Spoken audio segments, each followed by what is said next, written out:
Assalamualaikum warahmatullahi wabarakatuh. Selamat siang anak-anak. Gimana kabar kalian? Baik. Sebelumnya ada yang udah kenal sama Bapak belum?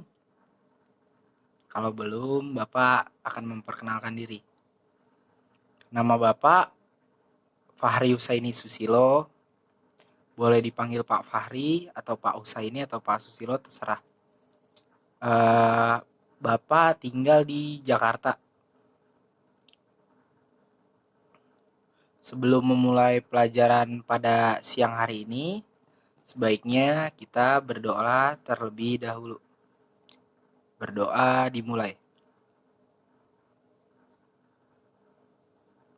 Berdoa selesai. Sebelumnya, anak-anak di sini udah ada yang tahu belum tentang bullying?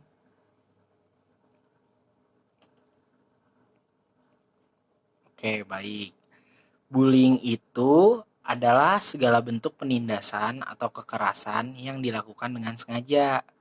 Bullying dapat dilakukan oleh satu orang atau suatu kelompok yang lebih kuat atau berkuasa. Pokoknya orang-orang yang bully itu biasanya ada di atas mereka lah derajatnya. Ada di atas dialah tatanya gitu. Bullying ini bertujuan untuk menyakiti orang lain gitu secara terus-menerus. Selanjutnya ada penyebab bullying. Penyebab bullying itu faktornya dari keluarga yang pertama. Pelaku bullying seringkali berasal dari keluarga yang bermasalah. Jadi anak yang dari keluarga bermasalah ini anaknya dalam tekanan gitu.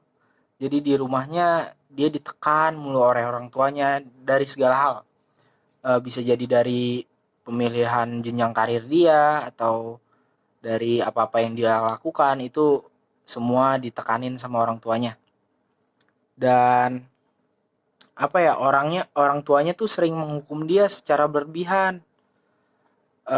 Menghukum dia hukumannya tuh kayak dipukul atau diintimidasi sama orang tuanya. Jadi anak itu stres di rumahnya dan adanya permusuhan di keluarganya, antara anggota keluarganya itu ada permusuhan. Jadi anak akan mempelajari gitu dari konflik-konflik yang dilakukan orang tuanya, dari perdebatan, percekcokan segala macem atau pemukulan lah. Jadi anak akan nyontoh orang tuanya dan dilakukan kepada teman-temannya. Faktor penyebab bullying kedua ialah sekolah. Pihak sekolah sering mengabaikan keberadaan bullying ini. Akibatnya, anak-anak sebagai pelaku bullying akan mendapatkan penguatan terhadap perilaku mereka untuk melakukan intimidasi terhadap anak lain. Jadi, maksudnya adalah bullying tersebut dianggap sebagai candaan atau hal yang normal di sekolah. Padahal, bila melihat dampak-dampak yang dapat dirasakan oleh korban, bisa mempengaruhi secara psikologis maupun fisik apabila bullying yang dilakukan secara fisik dan secara terus-menerus seperti itu. Faktor yang ketiga itu adalah faktor kelompok sebaya. Anak-anak ketika berinteraksi dalam sekolah dan dengan teman di sekitar rumah, kadangkala terdorong untuk melakukan bullying. Beberapa anak melakukan bullying dalam usaha untuk membuktikan bahwa mereka bisa masuk ke dalam kelompok tertentu, meskipun mereka sendiri merasa tidak nyaman. Jadi maksudnya itu mereka itu terpaksa melakukan hal-hal yang negatif supaya bisa masuk kelompok yang sama teman-temannya gitu. Faktor yang keempat ialah kondisi lingkungan sosial. Kondisi lingkungan sosial dapat pula menjadi penyebab timbulnya perilaku bullying. Salah satu faktor lingkungan sosial yang menyebabkan tindakan bullying adalah kemiskinan.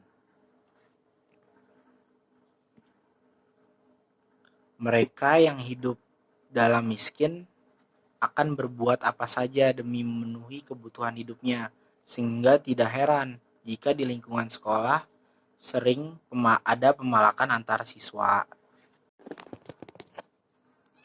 Faktor yang kelima ialah tayangan televisi dan media cetak.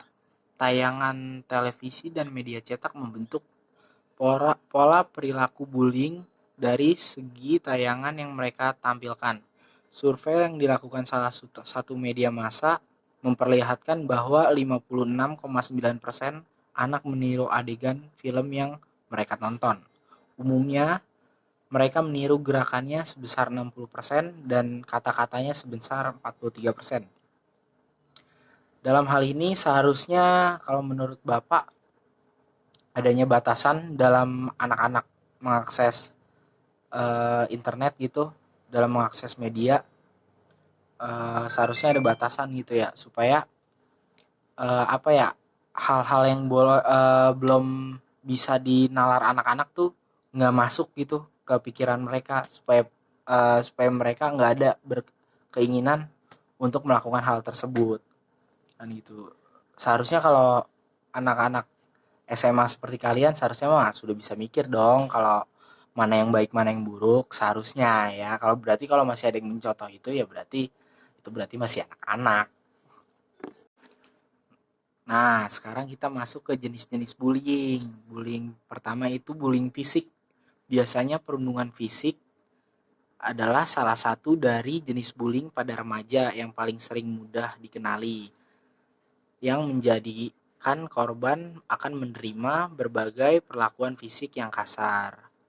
Selain melukai tubuh seseorang, perusakan barang berharga juga termasuk jenis bullying fisik yang dilakukan secara tidak langsung. Sebagai contoh, merusak kendaraan, merusak motor gitu, dan atau mencoret tembok rumah seseorang untuk melampiaskan rasa kesal.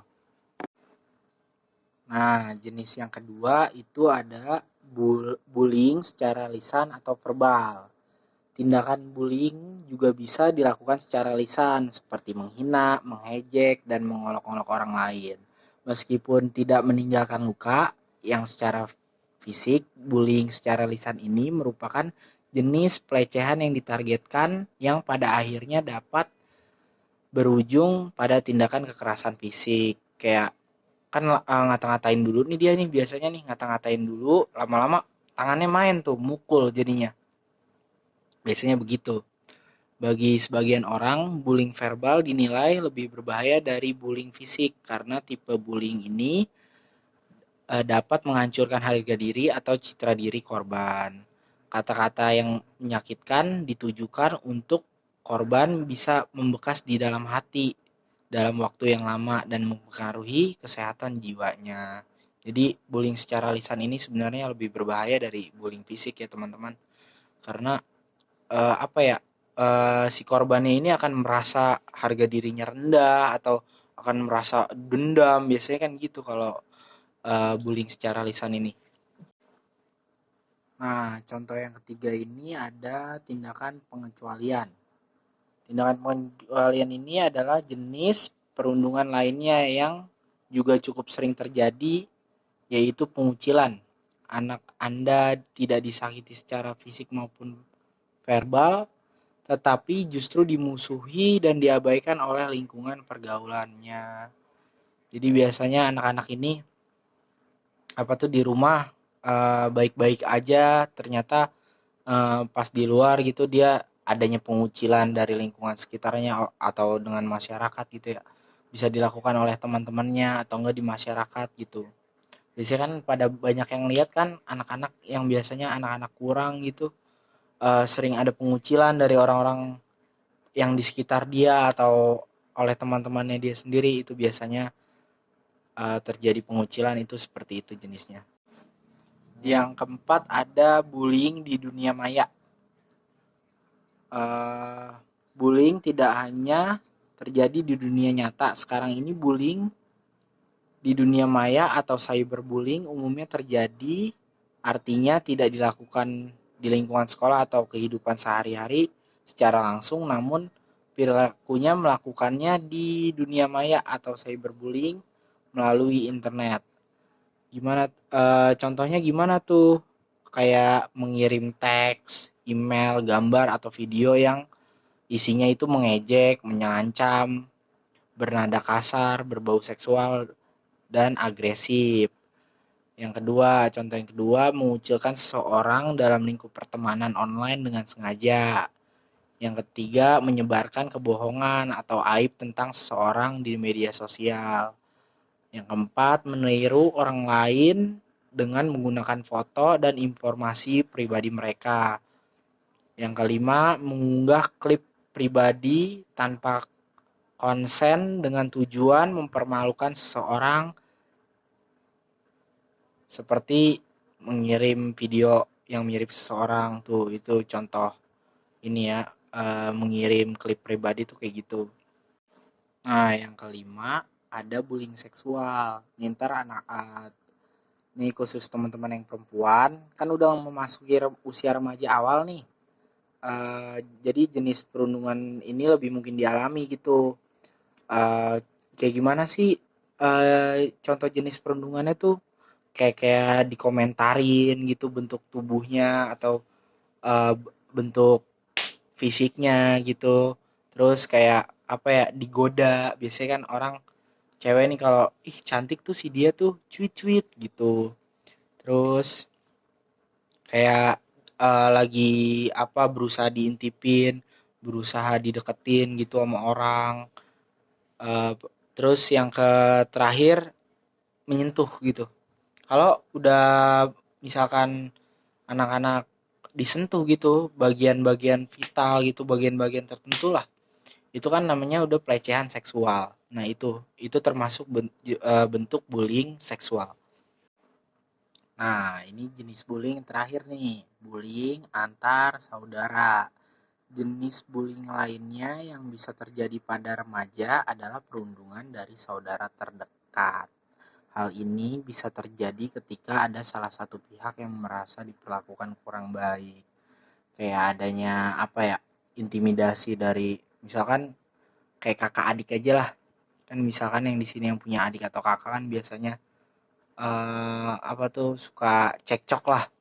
Si itu dibilang nggak ngapa-ngapain di rumah padahal sama-sama gitu, sama-sama bantu orang tua tapi dibilang dia nggak bantu orang tua. Biasanya kayak gitu sih kalau ini ya, bullying antar saudara gitu.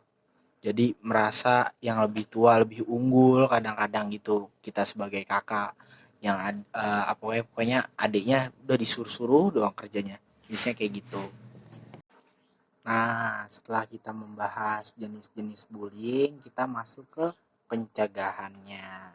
Pencegahannya mulai dari mana sih? Yang pertama, deteksi tindakan bullying sejak dini. Sebagai seorang sebagai seorang siswa tuh eh, kita harus peka dengan situasi dan kondisi yang dihadapi oleh adik kita gitu. Misalkan jangan sampai hal-hal yang menyebabkan adik kita tidak nyaman dan bahkan membahayakan dia terjadi secara terus-menerus. Segera hapuskan bibit-bibit bullying sedini mungkin, seperti memanggil nama teman dengan nama ayahnya, menghina bentuk fisik, terus merampas benda-benda atau menyakiti fisik, apapun dalihnya, bercanda sekalipun, hal seperti ini tidak dapat dibenarkan ya teman-teman. Nah, pencegahan yang kedua ini memberikan sosialisasi terkait bullying gitu. Pembulian yang terjadi di sekolah sering menjadi bahan pemberitaan baik di media sosial maupun di media-media lainnya. Seharusnya uh, semua warga sekolah tuh disosialisasi, dikasih tahu ini dampak bullying itu gimana, supaya ntar warga sekolah ini tidak menganggap bully ini sebagai candaan doang. Bullying ini harus diseriuskan gitu, harus diberi tindakan gitu. Kenapa teman-teman kok harus disosialisasiin ke semua masyarakat sekolah? Tujuannya agar semua masyarakat sekolah itu paham mengenai tentang bullying. Karena banyak sekolah yang menyepelekan gitu, menyepelekan bullying gitu. Kadang juga saya bingung, padahal ini hal-hal yang sangat perlu diperhatikan gitu, bullying ini. Nggak bisa disepelekan, dipandang sebelah mata gitu. Nah, yang ketiga, memberikan dukungan pada korban. Nah, korban bullying ini seharusnya diberi dukungan oleh warga sekolah atau teman-teman yang lainnya, supaya diri dia tuh nggak merasa adanya tekanan gitu dari teman-teman yang lain gitu, teman-teman yang bukan bully dia ya, bukan pelaku yang bully dia ya. Selain dari pelaku itu, teman-temannya dia tuh jangan menganggap dia apa tuh lain gitu. Jadi harus benar-benar dirangkul juga supaya dia nggak ada rasa ingin balas dendam juga gitu. Nah, yang keempat, membuat peraturan yang tegas tentang bullying. Kenapa harus dibuat peraturan yang tegas tentang bullying? Karena menurut Bapak, perilaku bullying ini itu harus ditindak tegas. Karena kalau nggak ditindak tegas, pelaku-pelaku bullying ini makin merajalela, makin seenaknya, makin parah ngebully temannya sendiri. Kayak gitu. Jadi harus adanya tindakan. Contohnya apa ya? Pemanggilan orang tua. Pemanggilan orang tua, kalau enggak diskors selama beberapa hari sebagai hukuman pelaku bullying. Karena benar-benar bullying ini sekali lagi nggak bisa dipandang sebelah mata gitu ya. Karena perilaku ini tuh yang bikin adanya rencana bunuh diri gitu. Yang kelima, memberikan contoh yang baik. Itu kadang-kadang kita kalau kita memberikan contoh yang baik kepada teman-temannya, kadang-kadang teman-temannya ngikut gak? Ya pasti ngikut. Kalau temannya baik, kalau kamu baik, insya Allah teman-teman kamu baik tuh ya. Ya kalau kamu nggak jelas, suka ngebully orang gitu, pasti teman-teman kamu juga ikut ngebully orang. Jadi sama halnya gimana ya? Lingkungan kamu itu yang akan mencerminkan kamu gitu.